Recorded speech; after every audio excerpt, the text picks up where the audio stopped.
네, 지금부터는 투자해놓은 시간으로 이어가 보겠습니다. 시장이 조금 반등을 하려나 싶었는데 다시금 조금씩 하락폭을 키워나가고 있는데요. 오늘 장에 나온 핫한 이슈들과 종목들 긴급 진단을 한번 해보겠습니다. 오늘 함께할 두 분부터 먼저 소개하겠습니다. SP인베스트 이주호 본부장, 퍼스트프라임 리서치 손유로 팀장 두 분과 함께하겠습니다. 어서 오세요. 안녕하세요. 안녕하십니까. 네, 어제 이어서 오늘도 시장이 급락세를 맞으면서 코스피 지수는 장중에 5,100선이 무너지기도 했고요. 코스닥 지수는 1,000포인트가 깨지기도 했습니다. 이런 가운데 이란 전쟁이 장기화될 수 있다는 우려가 나오면서 지금 시장이 회복하지 못하는 흐름을 보이고 있는데요. 오늘 양시장 서킷 브레이커가 발동되기도 했고요. 지금 뭐 텔레그램방을 비롯해서 여러 가지 지금 SNS에 반대 매매 증권사별 반대 매매 물량이 출회되는 그런 시간표가 떠돌기도 합니다. 오후 2시에는 스탁론 반대 매매 물량이 나오는 시간이어서 그런지 지수 낙폭이 더 커지지 않을까 그런 우려도 나오고 있는데요. 이주호 본부장님. 여전히 지금 하락 종목 수가 월등히 상승 종목 수가 100개가 채 되지 않는 시장입니다. 오후 2시면 스탁론 반대 매매 물량이 나온다고 하는데 국내 증시 하방을 더 열어두고 대응을 해야 될지 아니면 정말로 위기는 기회다라고 생각을 하시는지 우리 본부장님의 뷰가 궁금해요.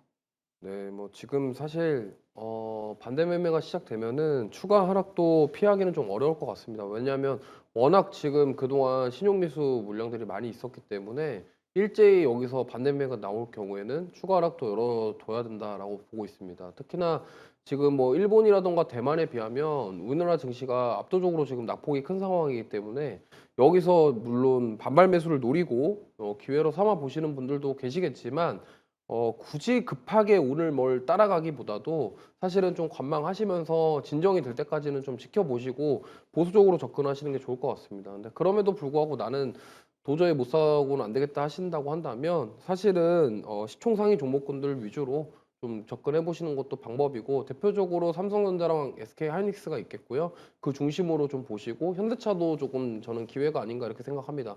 그동안 못 사셨던 분들이 이게 기회가 될 수 있는데 신규로 접근하시는 분들이야 괜찮지만 여기서 뭐 비중을 늘린다 이렇게 대응하시기보다는 좀 한 발 물러서셔서 관망하시는 게 좋을 것 같다라는 말씀 드려보도록 하겠습니다.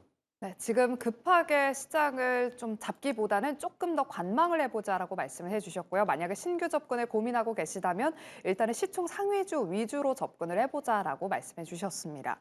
이렇게 지정학적 위기가 고조되면서 원달러 환율이 17년 만에 1,500원대를 기록하기도 했습니다. 어젯밤 역외 환율에서 1,500원대를 찍기도 했는데요.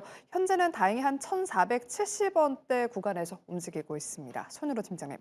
몇 주 전까지만 해도 원달러 환율이 한 1,420원대였던 것 같은데 정말 단기간에 가파르게 오른 상황입니다. 지금 이런 원달러 환율 상황에 대해서 어떻게 바라보고 계신지 외국인의 수급 이탈은 걱정이 없을지 짚어주시죠. 네, 외국인의 수급 이탈이 걱정이 안 된다고 하면 거짓말이겠죠. 근데 어제 종가 부분과 유사한 수준으로 이제 원달러 환율이 안정화되고 있기 때문에 이 부분들이 외국인 투자가들이 환매수한 건지 아니면 연기금 자금이 투입된 건지 그 부분들은 조금 확인을 해야 될 것 같습니다. 근데 결론적으로는 외국인 투자가들의 이탈이 예상이 되고 있지만 걱정할 필요가 있다. 근데 걱정할 필요가 있는 거지 투자를 그만둘 필요는 없다라고 판단하고 있고요. 분명히 저 같은 경우는 어젯밤에 원달러 환율이 1,500을 넘어가면서 외국인의 이탈이 상당할 것이다라고 생각했지만 다행히도 현재는 1,475원, 1,476원처럼 좀 평상시 수준으로 돌아왔기 때문에 너무 염려할 필요는 없다라고 판단하고 있고요. 가장 걱정하는 것은 개인 투자분들의 매수 여력인 것 같습니다. 저번 주 금요일 날 외국인 투자가들 7조를 매도했고 어제 같은 경우는 5조를 매도했고 오늘은 1조가 안 되는 자금을 매도하고 있음에도 불구하고 낙폭이 커지고 있습니다. 이 부분들은 개인 투자분들께서 매수할 수 있는 여력이 약해지고 있다는 것이죠.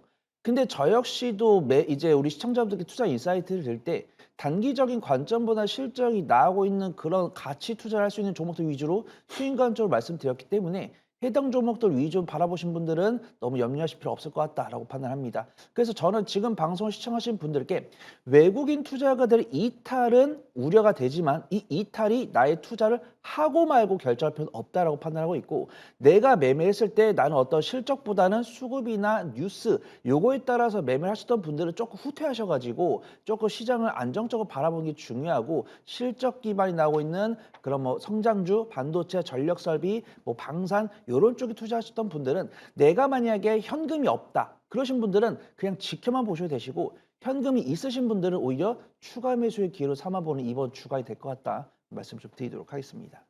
네, 이렇게 시장 전반적인 상황 한번 점검해 봤고요. 그럼 지금부터는 그동안 시장에서 강했던 섹터들 위주로 지금 구간, 지금이라도 좀 차익을 실현해야 될지 아니면 비중을 오히려 확대하는 기회로 삼아봐야 될지 전략 하나씩 세워보겠습니다. 먼저 반도체 섹터 이야기부터 나눠보도록 할게요. 삼성전자와 SK하이닉스 현재 낙폭을 더 키워나가면서 삼성전자 9% 넘게 밀리고 있고요. 17만 7천 원대까지 내려왔습니다.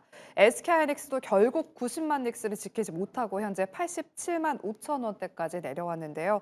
이주호 본부장님, 고점 대비 지금 20% 넘게 빠졌습니다. 오전에 삼성전자를 외국인이 좀 사나 싶었는데 지금 다시금 매도 우위에 있고요. 그래도 기관이 삼성전자와 SK하이닉스 반도체 대장주를 좀 담고 있는 것 같은데, 반도체 업황 자체에 대해서는 지금 다들 긍정적인 뷰를 갖고 계시잖아요. 워낙 급하게 오른 만큼 좀 조정이 있는 것 같은데, 지금이 그러면 비중 확대 기회로 봐야 될지 아니면 앞서 말씀하신 것처럼 반도체 대장주도 좀 관망을 하는 게 나을지 어떻게 보실까요? 그러니까 앞서 말씀드린 것처럼 그동안 나는 못 사서 포모를 느꼈는데 기회라고 생각되시는 분들은 분할 매수 관점으로 접근할 수 있는 가격대다라고 생각을 합니다.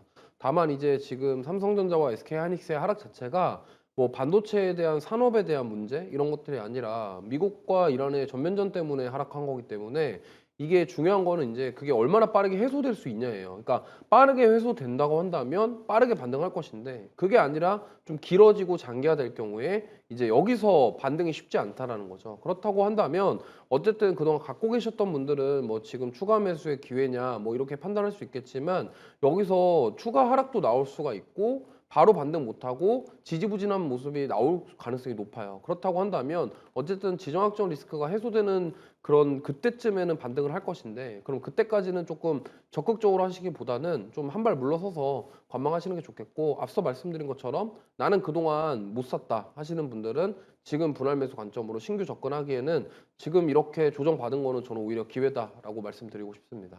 네, 이미 보유하고 계신 분들은 좀 관망을 하자, 지켜보자라고 말씀해 주셨고요. 신규 접근 관점에서는 분할 매수 기회일 수 있다라고 말씀해 주셨습니다. 그리고 반도체 섹터 안에서도 외국인의 매매 동향을 보니까 좀 최근에 변동이 있습니다. 대장주들은 팔아치우고 소부장주들을 담고 있는데요. 이주호 본부장님, 추가 질문 드릴게요. 반도체 소부장주들 안에서 오늘 PSK 홀딩스는 뭐 52주 신고가 경신했고, 테크윙도 이런 급락장 안에서 현재 5%대 강세를 유지하고 있는데, 어제 이어서 오늘도 반도체 소부장 쪽은 좀 강하더라고요. 이게 뭐 3월에 코스닥 ETF가 출시되는 그 기대감에 오르는 것인지 아니면 외국인이 이제 반도체 대장주 팔아서 그 돈으로 소부장을 지금 사는 건지, 이것도 좀 해석해 주시죠. 두 가지 다인 것 같습니다. 앞서 말씀드린 것처럼 반도체 업황 자체에 문제가 생겼거나 이 산업에서 뭔가 문제가 생긴 게 아니에요. 그러면 지금 삼성전자와 하이닉스는 어쨌든 뭐 지수 하락이 나오면서 같이 빠지는 거기 때문에, 그러면 투자자들 입장에서는 삼성전자와 하이닉스가 저렇게 빠지다 보니까 그 대안으로 지금 코스닥에 있는 이제 150 안에 들어가는 이제 소부장단을 보고 있는 거고요. 그리고 최근에 코스닥 반도체 소부장주들이 지금 삼성 자산운용이랑 미래에셋 자산운용이 좀 지분 투자를 한 기업들이 몇 곳 있습니다. 그래서 지금 다음 주 3월 10일 날 코스닥 액티브 ETF가 이제 나오는데, 그거에 대한 기대감까지도 더해지면서 두 가지 이유인 것 같습니다. 그래서 정부가 어쨌든 코스닥 부양 의지가 있는 상황이고, 그래서 액티브 ETF도 출시가 되는데, 여기서 이제 삼성전자와 하이닉스가 빠지다 보니까 반도체 산업의 문제가 아니고 업황의 문제가 아닌데, 그러면 소부장에서 기회를 찾자 이런 식으로 코스닥 쪽으로 유입이 되면서 테크행이라던가 PSK 홀딩스 일부 종목군들 강세가 보이고 있고요. 사실 어제 같은 경우도 리노공업이라던가 원익IPS 이렇게 또 강세를 보였기 때문에, 지금 코스닥 150 안에 있는 그 반도체 소부장단에 있는 종목군들 중심으로 좀 보시는 것도 좋은 방법이다 이렇게 말씀드리겠습니다.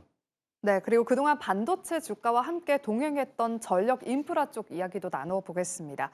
오늘 원전, 변압기, 전선 너나 할 것 없이 다 두 자릿수대 하락세를 맞고 있습니다. 손으로 팀장님, 특히 전력 인프라 관련 섹터는 최근에 너무 고가권에 있었기 때문에 신규로 들어가는 분들에게는 다소 부담스러운 위치에 있었는데요. 오늘의 조정이 그렇다면 또 기회가 될 수 있을지, 어떤 분들은 반도체가 오른다면 전력 인프라도 당연히 같이 오를 거다 이렇게 말씀을 해주시더라고요.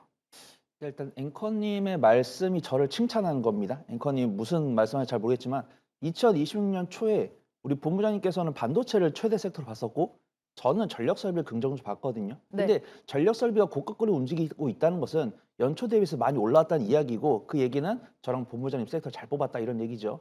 그래서 전력 설비 같은 경우는 2026년과 앞으로도 2028년까지도 수주 잔고가 빼곡하게 있고 전력 설비 관련 종목들은 실적이 잘 나올 건데 관련 종목들도 증설을 진행하고 있기 때문에 그들의 실적 퍼포먼스는 괜찮을 거다라고 보고 있습니다. 그다음 뉴스를 보신 분들 아시겠지만 현재 이 미국과 이란 간의 지정학적 리스크로 인해서 중동 지역 내 데이터 센터가 파괴가 되면서 이 전력 설비가 방산과 같은 옷을 입게 된 거예요. 그래서 그냥 우리나라 전력 설비가 미국의 이런 데이터 센터 설비뿐만 아니라 어떤 전쟁 때문에 방산 수요가 증가하듯이 데이터 센터 전력 설비 수요도 증가하는 것이죠. 그다음에 지금도 보면은 이재명 대통령께서 순방을 하시면서 베트남과 필리핀 쪽에 전력 설비 수요량이 증가를 하고 있으니까 이쪽에서 원전과 전력 수요 간의 MOU를 체결하자 이런 이야기 있습니다. 그래서 전력 설비 관련 종목들은 미국뿐만 아니라 다른 대륙에도 수출이 되면서 지정학적 리스크 때문에 중동 그다음에 이제 대통령이 순방을 통해서 MOU가 체결되면서 그들이 가져갈 수 있는 캐파가 더 클 수 있다는 거예요. 근데 안타깝게도 오늘은 전력 설비 관련 종목들이 시장을 못 이기고 음봉이 나오고 있습니다. 근데 대형 우리가 알고 있는 전력 설비 기업들은 개인 투자분들의 매도가 나오면서 기관 순매수, 그다음에 우리가 알 수 있는 뭐 일진전기나 대한전선 이런 종목들은 개인 매도가 나오면서 외국인 순매수가 들어오니까 전력 설비는 매수 관점으로 매수를 하되 오늘 당장은 아닌 것 같고 바닥을 잡으면 매매를 하는 건데 나는 전력 설비를 통해서 좀 안전하게 수익을 내고 싶다라고 하신 분들은 대형 전력 설비주, 그다음 나는 좀 남들보다 빠르게 수익을 가져가고 싶다라고 하신 분들은 외국인이 순매수 들어오고 있는 중형 전력 설비 관련 종목들 이런 종목들 보시는 게 좋을 것 같다 말씀 좀 드리도록 하겠습니다. 네, 그럼 다음으로는 지정학적 리스크가 장기화 우려에 따른 관련주 진단해 보겠습니다. 어제여서 오늘도 장 초반에 LIG, 넥스원이나 한화 에어로스페이스 같은 종목들이 급등세를 보였습니다. 하지만 지금은 시장의 영향 때문인지 지금 다 음봉 전환하면서 조정을 겪고 있는데요.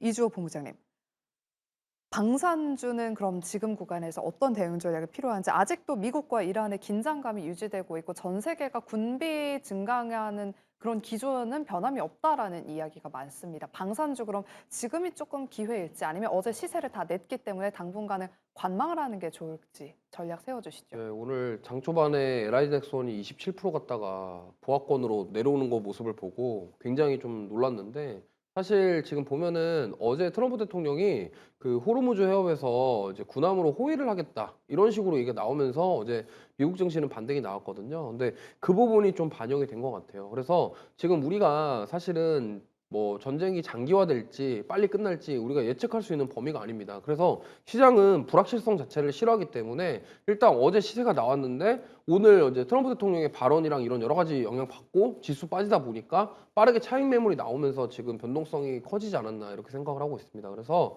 제가 봤을 때는 지금 이러한 변동성에서는 사실 뭐 끌고 가서 모아간다 이거보다도 지금 단기로 좀 매매를 하는 게 나을 것 같고요. 트레이딩 관점으로 접근하시는 게 좋겠고, 만약에 지금 우리가 지금 이 지정학적 리스크 관련해서는 예측이 안 되기 때문에 사실 이거를 좀 길게 본다 이렇게 보기에는 사실 어렵습니다. 왜냐하면 방산주들이 일제히 반등 나왔던 이유는 사실 지정학적 리스크 때문에 반등 나왔기 때문에 이게 해소가 돼버리면 사실 그런 강한 상승이 나오기 쉽지 않다라는 거죠. 그래서 이런 점들을 감안하셔서 좀 대응해 보시면 좋을 것 같습니다. 네, 이렇게 방산주 전략 세워봤습니다. 다음은 방산주는 이렇게 조정받고 있지만 오늘 정유주들은 여전히 강한 급등세를 보이고 있습니다. 호르무즈 해운 봉쇄가 이어지고 있는 가운데 흥구석유, 지금 석유주 안에서는 흥구석유와 중앙에너비스, 한국석유, 극동유화 등이 거의 상한가에 거래되고 있거나 부근에서 지금 거래가 되고 있는데요. 손으로 팀장님, 지금도 WTI 선물 가격 지수가 한 1% 정도 상승세에 있습니다. 이런 상황에서 해운이나 정유주는 어떤 투자 전략이 필요할지 지금도 트레이딩 유효할까요? 일단 매매 관점으로 접근하는 게 좋을 것 같습니다. 석유, 가스 관련 종목들 중에서 접근할 수 있는 종목이 딱히 없는 것 같아요. 이미 상한가에 가 있고 굳어 있기 때문에 매수 자체가 안 됩니다. 그럼 정유랑 가스는 버려두고 이제 조선이랑 해운을 봐야 되는데 제가 뭐 엄청 긴 업력은 아니지만 10년 동안 조선 해운을 봤을 때 유가가 강하게 상승했던 적이 몇 번 있죠. 근데 그랬을 때 이 관련 기업들이 정말 실제로 실적이 이어지기 위해서는 이 유가 상승이 3개월 이상 지속이 돼야 하더라고요. 근데 저는 뭐 유가랑 가스 가격 인상이 지속이 될 것 같다라는 판단 안 합니다. 설사 제가 그렇게 생각을 하고 있더라도 입 밖으로 꺼낼 수 없죠. 저는 전쟁을 굉장히 싫어하기 때문에. 근데 과거 이런 지정학적 리스크를 봤을 때 좀 중장기화 될 가능성이 있다. 왜냐하면은 뭐 미국과 이란 간의 국방력을 보고 무시를 하는 게 아니고 이란의 이런 저항을 하고자 하는 스탠스가 굉장히 좀 강하고 종교적인 분위기를 봤을 때 쉽게 꺾이지 않을 것 같다라고 봅니다. 그러면은 중장기로 끌고 갔을 때 유가 상승 기전 유지가 될 가능성이 있고 그럼 그 관련 낙수 효과를 얻을 수 있는 종목들은 실적이 반영이 될 가능성이 높다. 근데 안타깝게도 우리가 러우 사태를 겪어봤지만 실제 실적이 개선된 종목 사실 S51밖에 없습니다. 그렇기 때문에 그다음에 뭐 해운주들도 있죠. 그래서 해운주들도 안타깝게도 공략이 가능하지만 수급동이 안 좋습니다. 그래서 운임지수 올라갈 것 같고 유가 같은 경우는 올라가기를 원하지 않지만 올라갈 것 같으니까 일단 매매 관점 접근하되 옥석은 구분을 해야 되고 유가 관련 종목들 중에서는 S51밖에 말씀 못 드릴 것 같고 해운주 중에서는 HMM이나 페노션이나 대한해운 여러 종목들을 지금 당장 공략을 하는 게 아니고 종가 베팅으로 소액 정도만 가능할 것 같다. 좀 말씀 좀 드리도록 하겠습니다. 네, 그럼 마지막으로 코스닥 섹터를 한번 진단해 보도록 할게요. 장중에 코스닥 지수가 1000포인트가 깨지기도 했습니다. 코스피 지수는 단기간에 많이 급등을 했지만 코스닥은 가지도 못했는데 이렇게 맞으면 어떡하냐라고 많은 개인 투자자분들의 원성을 사고 있기도 한데요. 그래도 3월에 코스닥 ETF 출시에 대한 기대감은 여전한 상황입니다. 이주호 본부장님. 오히려 이럴 때 뭐 매수 기회로 삼아야 된다라는 분들도 있고 지금 외국인이 코스피는 팔고 코스닥 시장은 또 한 5천억 원 넘게 사들이고 있거든요. 그렇다면 좀 외국인을 따라서 우리도 코스닥을 좀 담아야 되는 것인지 그리고 담는다면 2차 전지, 로봇, 바이오가 있잖아요. 어떤 쪽을 탑픽으로 해서 좀 전략을 세워봐야 되는지도 말씀해 주시죠. 네, 일단 딱 봤을 때 반도체가 제일 업황이 좋죠. 그래서 저는 반도체 소부장을 좀 1순위로 삼아 보셔야 될 것 같고요. 그다음에 다음 주에 코스닥 액티브 ETF 출시되는데 지금 코스닥 상위 종목 중에 리노공업이랑 원익IPS는 삼성 자산운용이랑 미래에셋 자산운용이 지분을 지금 가지고 있습니다. 그래서 제가 봤을 때는 원익IPS랑 리노공업 중심으로 좀 보시면 좋겠고요. 그 외에 지금 150 안에 들어가 있는 소부장단도 유효하다라는 말씀을 드려보도록 하겠습니다. 네, 반도체 소부장이 가장 매력적이다라고 말씀해 주셨고요. 또 운용사들, 액티브 ETF를 내놓는 이 운용사들이 리노공업과 원익 IPS를 지분을 갖고 있는 만큼 이 특징주를 언급해 주셨습니다. 눈여겨보시길 바라겠고요. 또 다음 주 인터배터리가 열리는 만큼 2차 전지주들이 또 빠르게 올라오지 않을까라는 그런 생각도 듭니다. 손유로 팀장님한테 여쭤보도록 할게요. 시장이 어느 정도 안정되고 난다면 이 모멘텀이 있는 만큼 2차 전지, 그 코스닥 시총 상위 2차 전지주를 보는 건 어떻게 보세요? 저는 매매 관점으로 보는 게 맞다라고 판단합니다. 저 역시도 이차전지를 굉장히 좋아하지만 실적이 나와야지만 드라이브를 걸 수 있다라고 판단해요. 그래서 지금 투자인원 시청하신 분들은 제가 작년 상반기에는 이차전지 매매 관점, 그다음에 3분기 때는 조금 드라이빙 걸어볼까? 근데 4분기 때 다시 매매 관점 돌아온 게 실적이 개선될 거다라고 보고 있는데 이게 본업보다는 그들이 갖고 있는 지분이라든가 뭐 광산이라든가 뭐 리튬 자재 보유량 이런 것들이 평가 손익이 반영이 되면서 실적이 나온 거기 때문에 이런 걸 보고 좀 드라이빙을 걸어보자라고 말씀드리기 좀 어려울 것 같고요. 그다음 최근에 나온 이차전지 리포트 읽어보더라도 삼성 SDI를 필두로 해가지고 적자폭이 유지가 될 거고 LG에너지솔루션의 이런 종목들도 AMPC 덕분에 흑자는 유지를 하겠지만 본업 때문에 흑자로 전환된 것은 아니다 이렇게 좀 명확히 긋고 있고요.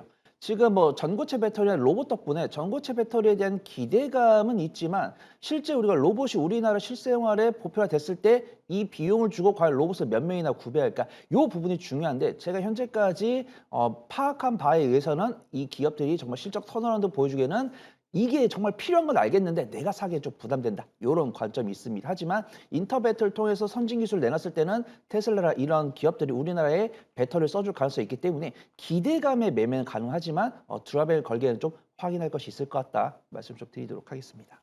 네, 2차 전지는 아직 실적이라는 불확실성이 있는 만큼 일단은 트레이딩 관점으로만 대응을 해보자라고 말씀해 주셨습니다.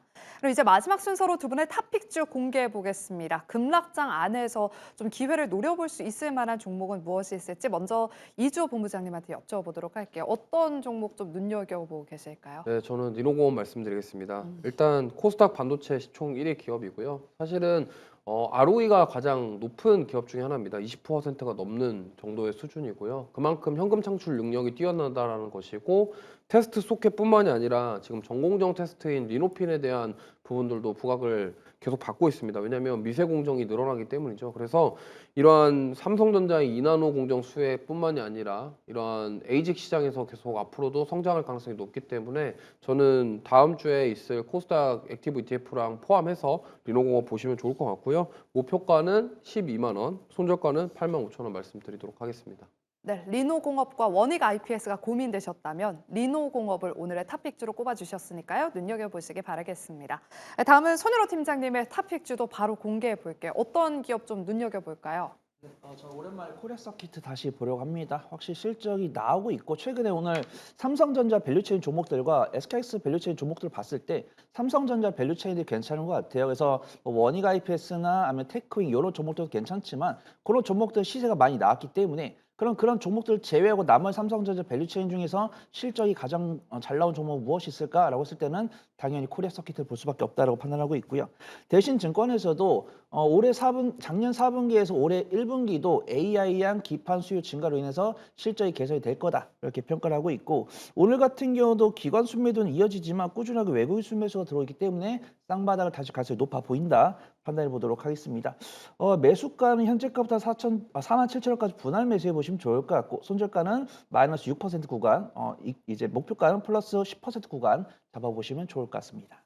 네, 이렇게 코리아 서킷까지 이야기 나눠봤습니다. 저희가 준비한 순서는 여기까지고요. 남은 오후장도 힘내시길 바라면서 저희는 내일 이 시간에 돌아오겠습니다. 끝까지 함께해 주신 여러분 고맙습니다.